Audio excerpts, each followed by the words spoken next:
भारत के संसद ने एक बहुत ही ऐतिहासिक कानून पास किया, महिलाओं को राजनीति में बराबर की हिस्सेदारी देने के लिए। एक ऐसा कदम जिसका इंतजार सालों से था। लेकिन इसमें एक बहुत अजीब सा पेच है। कानून तो बन गया, पर ये लागू कब होगा ये किसी को ठीक ठीक नहीं पता। तो सवाल ये उठता है कि आखिर क्यों एक इतना जरूरी कानून इस तरह बीच में ही अटका हुआ है। चलिए आज इसी पहेली को परत दर परत खोलते हैं। तो सवाल बिल्कुल सीधा और साफ है। जब एक इतना बड़ा, इतना ऐतिहासिक कानून पास हो चुका है, तो फिर यह हकीकत क्यों नहीं बन पा रहा? ये किसका इंतजार कर रहा है? इसका जवाब असल में कुछ शर्तों और एक बहुत बड़े राजनीतिक टकराव में छिपा हुआ है। आइए इसी को समझने की कोशिश करते हैं। इस पूरी गुत्थी को सुलझाने के लिए हम 5 हिस्सों में बात करेंगे। सबसे पहले समझेंगे कि ये आरक्षण का वादा आखिर है क्या। फिर हम देखेंगे कि ये परिसीमन की जो शर्त है उसने इसे कैसे रोक रखा है। इसके बाद हम संविधान की उस गांठ को समझेंगे जहां ये मामला फंसा है, और फिर देखेंगे कि कैसे ये मुद्दा उत्तर और दक्षिण भारत के बीच एक बड़े टकराव की वजह बन गया है। और आखिर में बात करेंगे संतुलन के उस बड़े सवाल की जहां ये सब आकर टिक जाता है। तो चलिए सबसे पहले बात करते हैं आरक्षण के वादे की। इस कानून का नाम है नारी शक्ति वंदन अधिनियम, और जैसा कि नाम से ही जाहिर है, इसके केंद्र में एक बहुत बड़ा और जरूरी वादा है। तो इस कानून का मकसद बिल्कुल साफ है। इसका सीधा सा मतलब है कि लोकसभा और देश की सभी विधानसभाओं में 1/3 सीटें यानी 33% सीटें सिर्फ और सिर्फ महिलाओं के लिए रिजर्व होंगी। ये अपने आप में लैंगिक समानता की दिशा में एक बहुत ही क्रांतिकारी कदम है। चलिए अब आते हैं दूसरे हिस्से पर, और यहीं पर इस पूरी कहानी का सबसे बड़ा पेंच छिपा है। एक ऐसी शर्त जो इस इतने बड़े वादे को हकीकत बनने से रोके हुए है। देखिए, इस पूरी बहस को समझने के लिए एक शब्द को पकड़ना बहुत जरूरी है, और वो है परिसीमन या डिलिमिटेशन। इसका मतलब क्या है? बिल्कुल आसान भाषा में कहें तो देश के चुनावी नक्शे को फिर से बनाना, यानी ये तय करना कि कौन सा लोकसभा या विधानसभा क्षेत्र कहां से कहां तक होगा, उसकी सीमाएं क्या होंगी। तो फिर ये आरक्षण लागू कैसे होगा? इसका रास्ता 3 सीढ़ियों से होकर जाता है। पहली सीढ़ी 2026 के बाद देश में जनगणना होगी। दूसरी सीढ़ी उस नई जनगणना के जो आंकड़े आएंगे उनके आधार पर सीटों का परिसीमन होगा। और तीसरी सीढ़ी, जब ये सब हो जाएगा उसके बाद ही महिला आरक्षण लागू हो पाएगा। मतलब साफ है, इस वादे को पूरा होने में अभी कई साल लग सकते हैं। अब आते हैं तीसरे सवाल पर, यानी संवैधानिक गांठ पर।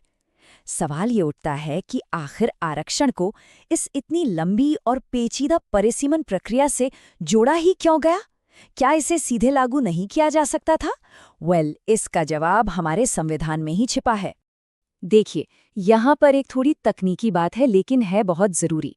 संविधान का अनुच्छेद 82 जो परिसीमन के बारे में है, और नया अनुच्छेद 330A जो महिलाओं के आरक्षण की बात करता है, ये दोनों आपस में जुड़े हुए हैं।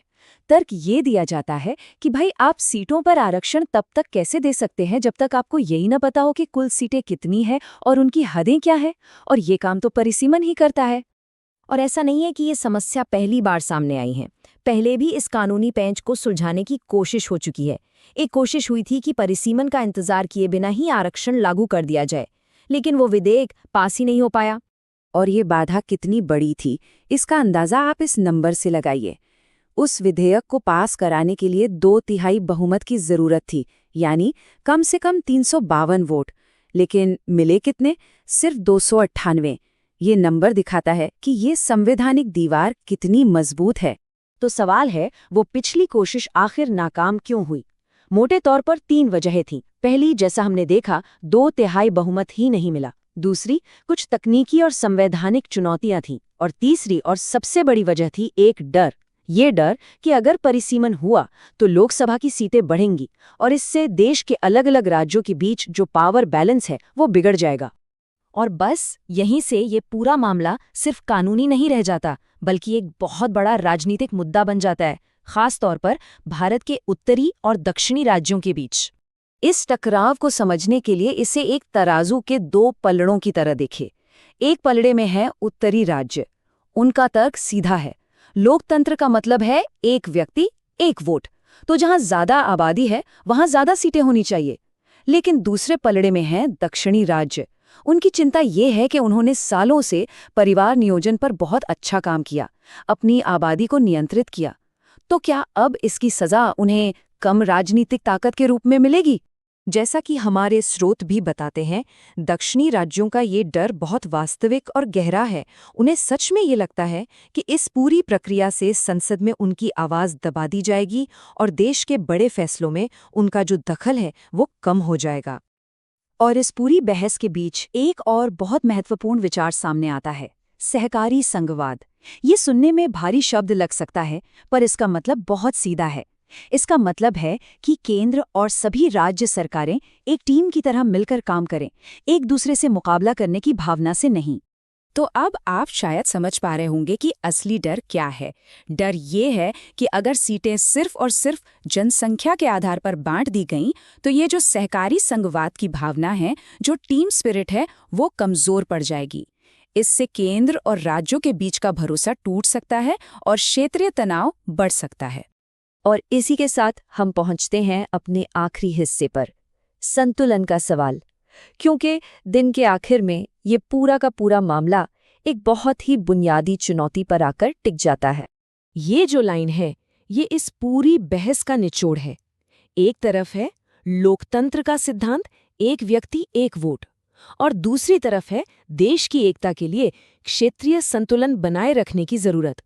और हमारा महिला आरक्षण विधेयक, दुख की बात है कि इसी टकराव के बीच में फंस गया है।